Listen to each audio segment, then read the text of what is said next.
rapaziada, beleza? Então mais uma vez, aqui é Flávio, né? Estamos aí na nossa semana 15 de estudos, estamos lá na Química Orgânica, né? A gente já finalizou lá o seu volume 10, né, do seu livro didático, e agora a gente vai finalizar também, vai matar a pau aí, o livro de atividades, tá? Volume 10. Só lembrando, né, que nessa semana 15 é uma semana de revisões, então a gente vai revisar tudo aquilo que a gente viu desde a semana 11 até a semana 14, que foram basicamente as funções orgânicas nitrogenadas, né? Que você já manja tudo, já sabe tudo, já tá tranquilão ou tranquilona aí, né? Pronto para correr pro abraço, né? Então o que eu vou falar aqui para você que já manja tudo vai ser uma obviedade, mas a gente vai retomar alguns pontos aí que talvez sejam bastante importantes e com os quais você tem algum tipo de dúvida, né? Então a gente está vendo ali as funções orgânicas nitrogenadas, são 3, amina, amida e nitrocomposto, né?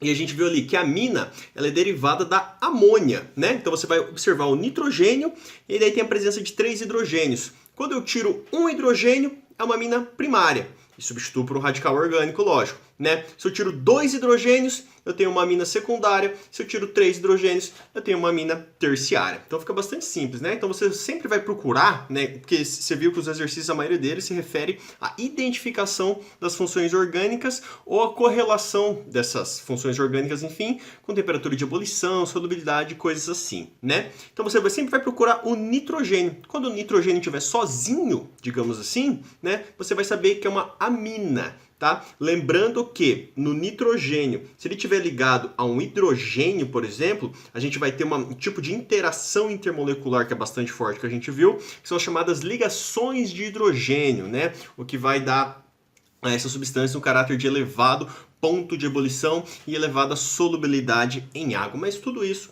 aí você já sabe, né? Nomenclatura, tá? Só para ficar bem simples, já que a gente está revisando, a gente já viu todos os detalhes. Terminação em amina, né? Então ali, por exemplo, ó, tem a amina primária, amina secundária, aqueles detalhes, enfim, mas dificilmente pede a nomenclatura, assim, né? E se tem, já tem as opções, né? Você tem que entender qual que é a lógica da nomenclatura, né? Não necessariamente você tem que decorar alguma coisa. Então aqui, por exemplo, ó, a gente tem 2 carbonos, radical etil, etilamina, né? Eu tenho aqui, ó, o nitrogênio ligado a 3 metils, né? Então, trimetilamina, né? Bem simples, bem tranquilo, tá? Terminação em amina, com certeza vai ser uma função orgânica do tipo amina, tá? Então, só lembrando, quanto mais hidrogênios eu tiver ligado a um nitrogênio, mais interações intermoleculares do tipo ligação de hidrogênio a minha molécula tem. Consequentemente, maior o meu ponto de ebulição. Então, isso aqui é extremamente importante, ó. As aminas terciárias, por não apresentarem ligações de hidrogênio, claro que não apresenta ligação de hidrogênio, eu tenho um nitrogênio, todos os 3 hidrogênios que ela tinha já foram substituídos, né? Então, as interações intermoleculares do tipo ligações de hidrogênio não existem nas aminas terciárias, beleza?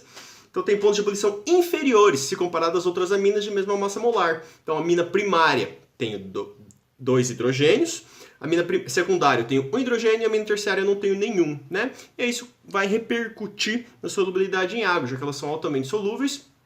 A solubilidade diminui conforme ocorre o aumento do grupo substituinte por prevalência as propriedades dos compostos apolares, que a gente já viu isso aí anteriormente, né? Aumentou a cadeia carbônica, aumenta o caráter apolar dessa substância, tá? Então ela vai se tornando cada vez menos solúvel em água, já que a água é uma substância bastante polar.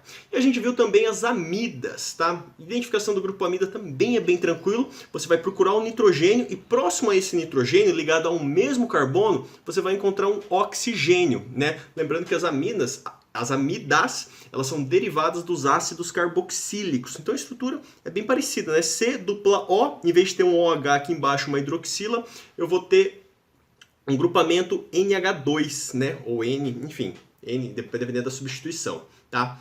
Aqui, por exemplo, ó, eu tenho uma amida não substituída, C-O-NH2. A amida monossubstituída foi substituída uma vez, eu tiro um hidrogênio, aqui eu tinha 2 hidrogênios, eu tiro um hidrogênio e coloco um radical. A amina disubstituída, eu tiro os 2 hidrogênios, né? Lembrando que, à medida que eu vou tirando esse hidrogênio, as minhas interações intermoleculares do tipo ligação de hidrogênio, elas deixam de existir, portanto, isso vai influenciar na temperatura de ebulição e na solubilidade dessa substância, tá? Então, falei em ligação de hidrogênio, cara, é mina, né?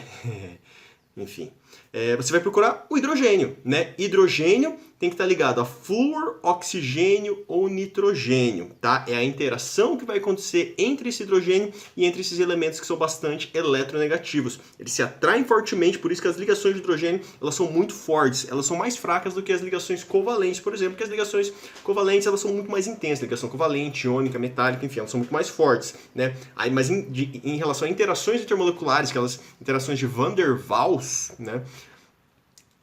As ligações de hidrogênio são as mais intensas, tá? Então isso daí é bastante importante da gente se lembrar. E dependendo do número de grupos funcionais, e aqui eu estou me referindo especificamente a esse grupo funcional aqui, ó, ligado ao nitrogênio, as amidas podem ser uma amida primária, que é aquela amida que a gente já conhece, só que olha só o que acontece aqui, eu tiro o hidrogênio e eu coloco esse radical específico aqui, ó, que é um C+O e com outro radical, né? Aí eu tenho uma amida secundária e aqui eu substituí os dois hidrogênios por esse radical, ó, C+O ligado a um outro radical, C+O ligado a um radical. A gente pode pensar assim, grosso modo, que isso aqui esse único nitrogênio, ele oferece uma estrutura para que eu tenha 3 amidas, tá? Não é exatamente isso, mas só para você conseguir verificar isso aqui, ó, porque aqui é como se eu tivesse uma amida, aqui é como se eu tivesse outra amida e aqui é como se eu tivesse uma outra amida. Então o nitrogênio cumpre essas 3 funções, digamos assim, tá? Só para você se lembrar ao que se refere essa nomenclatura de primário, secundário ou terciário, beleza? Mas isso daí não é uma coisa assim que você precisa se preocupar fortemente, tá? É mais para você saber que existe realmente, né? Em relação à nomenclatura, a gente vai fazer a terminação amida, tá? Só que você vai ter que indicar, pensando lá no ácido carboxílico, né? Qual que é o meu... qual que é o meu radical, né? Qual que é a minha estrutura da qual provém essa minha amida, e isso daí a gente vai lembrar do ácido carboxílico, e depois quais são os substituintes, tá? Me faço mais claro. Então aqui eu tenho, ó, um carbono é met, né? Então metanamida, tá? Eu não tenho nenhum substituinte aqui. Aqui, por exemplo, eu tenho, ó, 2-metil, né? Eu tenho 1, 2, 3 carbonos. No carbono 2 eu tenho um metil. Então 2-metil, 1, 2, 3, propanamida, tá? Aqui eu já tenho 2 carbonos, né? Então seria etanamida. Só que eu tenho um metil substituído aqui nesse nitrogênio, então eu tenho que indicar isso aí também, tá? Então a nomenclatura serve para quando eu tenho só o nome, eu conseguir voltar e montar a estrutura, tá? Então isso tem que ter uma construção lógica, né? Então eu digo aqui, ó, como eu tenho um substituinte, N, quem é esse substituinte? Metil, tá? Então N-metil, estou me referindo a esse pedacinho aqui. E agora eu volto para toda a estrutura, né? Etanamida, né? E aqui é a mesma coisa, ó. 2 substituintes metil. Então, NN-dimetil. Quantos carbonos aqui? 1, 2, 3, 4. Butanamida, que é a estrutura como um todo. Fechou? Mas não precisa se preocupar tanto assim, que nomenclatura de amidas não é assim o foco principal das questões que a gente vai resolver. É muito mais a questão da identificação das funções orgânicas, tá? E também a questão da polaridade, enfim, como eu já tinha falado para vocês. Então, são bastante polares para as amidas primárias devido às ligações de hidrogênio, né? Sempre vai se preocupar com essa palavrinha mágica, ligação de hidrogênio. Pontos de ebulição elevados, inclusive podem ser até mais elevados que os ácidos carboxílicos de massa molares semelhantes. Se eu tiver, por exemplo, uma metanamida, olha só, nesse nitrogênio eu tenho ligado 2 hidrogênios, então as ligações de hidrogênio que vão acontecer vão ser em maior número do que, por exemplo, os ácidos carboxílicos correspondentes. Beleza? Solubilidade em água, as amidas mais simples são solúveis, né? Lembrando sempre que o aumento da cadeia carbônica torna a molécula cada vez mais apolar, o que diminui, por exemplo, portanto, a solubilidade em água, tá? Nitrocompostos, nitrogênio com 2 oxigênios, é o NO2. Identificou essa função, você já sabe que é um nitrocomposto, né? Utilizado aí muito na produção de explosivos, o trinitrotolueno é um bastante famoso aí, e é isso aí, né? Então, ó, acréscimo da palavra nitro antes do nome do hidrocarboneto correspondente. Então, no caso da amina e da amida, esse radical, esse nome, né, nomenclatura vem depois. No nitrocomposto você vai pensar que ela vem antes, tá? Então aqui, ó, 1, 2, 3 carbonos. Tá em qual carbono? Carbono 2. 2-nitropropano. E aqui, benzeno aqui, nitro, benzeno, né? É bem simples, bem tranquilo. Polares, devido às interações dipolo-dipolo, perceba, não tem nenhum hidrogênio ligado ao nitrogênio, nem ao oxigênio, enfim. Então as interações não são do tipo ligações de hidrogênio, mas dipolo-dipolo.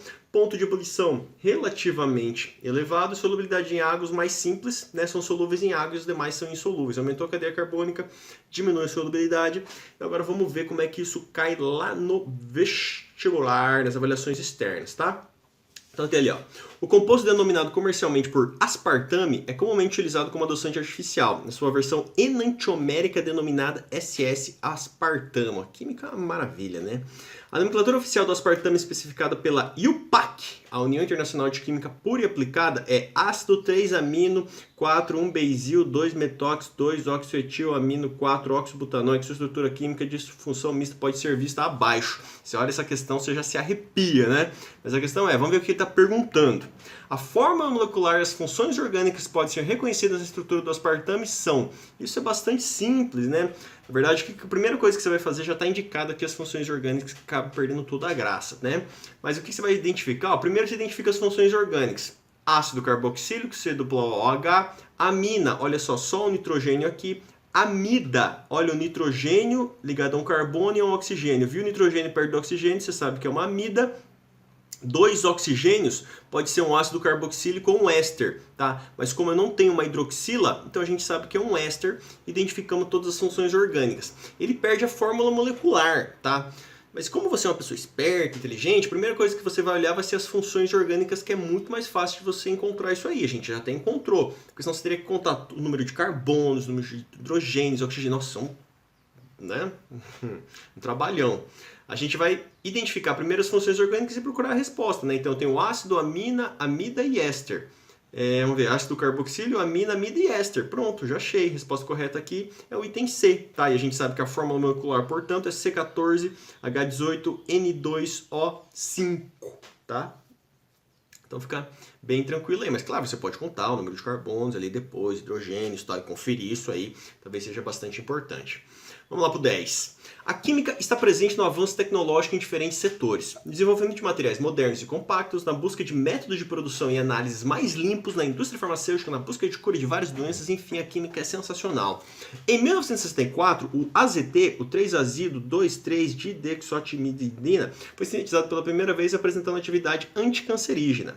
No início da década de 70, a atividade antiviral desse composto foi descrita pela primeira vez, sendo em 1985 reconhecido como o primeiro composto a apresentar atividade anti-HIV. Olha aí a química proporcionando bem da humanidade, né?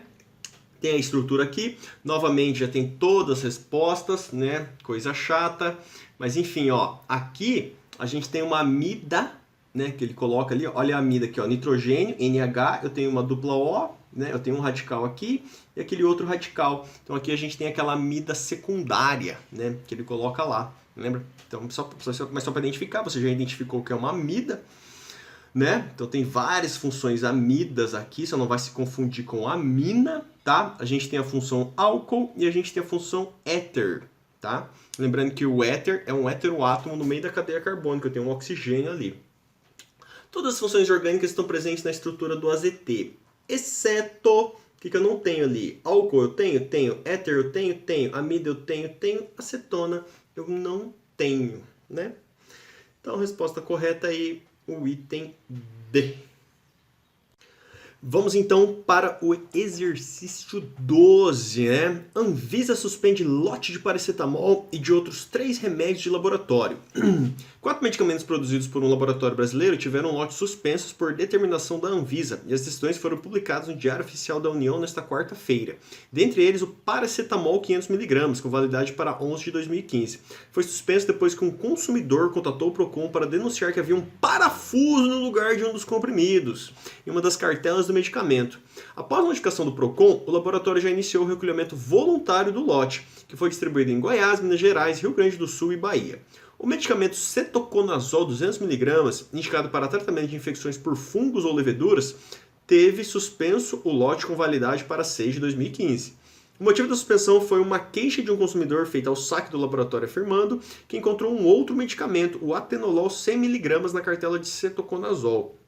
O atenolol é indicado para o controle de hipertensão arterial. Imagina, você vai tratar fungo e você acaba tratando a hipertensão, né? O lote foi distribuído em Goiás, Amazonas, Alagoas, Bahia, Minas Gerais, Pará, Rio de Janeiro e São Paulo. Ainda bem que eu estou no Paraná, né? Então eu estou bem tranquilo. Mas lembrando sempre que a Anvisa aí tem um papel fundamental, né? Que a gente tem que verificar, tem que legislar tudo isso, né? A gente está numa época aí de desenvolvimento de medicamento, de vacinas aí para o coronavírus. Então é importante a gente estar atento, né? Quais órgãos fazem essa fiscalização e como é que tudo isso funciona para a gente entender que o desenvolvimento de um medicamento é realmente uma coisa séria e que exige todo o cuidado possível, controle de qualidade, enfim, tudo aí que um químico pode resolver todos os seus problemas, né? Ele pergunta assim: as estruturas do paracetamol, do cetoconazol e do atenolol são mostradas a seguir, né? Paracetamol, cetoconazol e atenolol, né? E ele pergunta assim, ó: apesar de serem indicadas para diferentes tratamentos, as três substâncias citadas apresentam em comum o grupo funcional. E aqui já está apresentado para você, né? N, oxigênio, nitrogênio e oxigênio, você sabe que é uma amida. Hidroxila, um composto aromático aqui, a gente sabe que é um fenol, né? Aqui eu tenho nitrogênio sozinho, eu tenho uma amina. Aqui nitrogênio perto do oxigênio, eu tenho uma amida. Heteroátomo no meio de uma cadeia carbônica, o oxigênio, eu tenho um éter. Aqui eu tenho dois grupamentos éteres, né? Amina aqui, aleto orgânico, enfim. Olhando essas duas, a gente já viu que em comum é a amida, né? E fenol não tem aqui, então só pode ser amida, né? Aqui ó, tem uma outra amida, éter, álcool, amina, né? Então, o que é comum aí é o grupamento que você adora, que é a amida, né? E era isso aí então, galera. Como tarefa aí, vai lá para o seu livro de atividade, páginas 26 a 28, atividade de 13 a 17, para você praticar tudo isso aí e feliz para casa sabendo que o volume 10 seu já foi todo realizado. Beleza então, galera? Então até uma próxima videoaula aí, na live de revisão a gente resolve a atividade de 13 a 17. Fechou? Valeu, aquele abraço, hein?